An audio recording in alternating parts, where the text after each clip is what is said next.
नमस्कार, मी पूर्वी Bhave breakfast news मध्ये आपलं स्वागत आणि सुरुवात करूया उद्धव ठाकरे यांच्याशी संबंधित एका महत्त्वाच्या बातमीने। सरकारला सळो की पळो करून सोडा असे आदेश उद्धव ठाकरेंनी आपल्या खासदारांना दिलेत। उद्धव ठाकरेंनी काल खासदार राऊतांच्या निवासस्थानी शिवसेना खासदारांची बैठक घेतली। सत्ता हाच सरकारचा अजेंडा आहे, त्यामुळे सरकारला सवाल विचारून सळो की पळो करा असं उद्धव ठाकरे म्हणाले।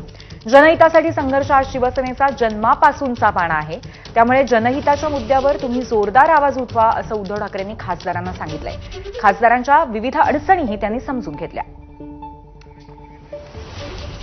आपले प्रतिनिधी सोमेश कोलगे आपल्या सोबत आहेत, आपण त्यांच्याशी या संदर्भात संवाद साधूया।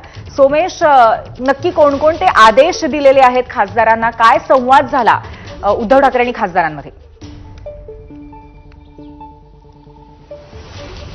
संजय राऊत हे शिवसेनेच्या संसदीय पक्षाचे नेते आहेत आणि त्यांच्या निवासस्थानी उद्धव ठाकरे हे मुक्कामाला थांबलेत दिल्लीत आणि तिथेच काल रात्री उद्धव ठाकरेंनी सर्व खासदारांची भेट घेतली आणि त्या खासदारांसोबत सविस्तर चर्चाही केली। आणि यामध्ये विशेष म्हणजे जे उद्धव ठाकरेंचे मुंबईतील खासदार आहेत त्यामध्ये अरविंद सावंत, अनिल देसाई आणि संजय दिना पाटील हे सर्वात उशिरा निघाले, त्यांच्यासोबत अजून स्वतंत्र चर्चाही झाली। त्यामुळे कदाचित यामध्ये महापालिका निवडणुकांची तयारी झालेली असू शकते। जो एक संशय किंवा शंका व्यक्त केली जात होती की भविष्यात उद्धव ठाकरेंचा पक्ष काही वेगळा विचार करेल का, पण त्यावर उद्धव ठाकरेंनी स्पष्टपणे सांगितले की जनहितासाठी लढा आणि सर्वांना सळो की पळो करून सोडा, सरकारला सळो की पळो करून सोडा असे आदेश, माफ करा, सरकारला सळो की पळो करून सोडा असे आदेश उद्धव ठाकरेंनी त्यांच्या खासदारांना दिलेत। जनहिताच्या मुद्द्यांवर आवाज उठवा असं देखील उद्धव ठाकरेंनी त्यांच्या खासदारांना सांगितलंय। त्यामुळे उद्धव ठाकरेंची भूमिका ही सरकारच्या विरोधात असणार आहे, ती विरोधी पक्षाची असणार आहे हे एकदा स्पष्ट झालंय।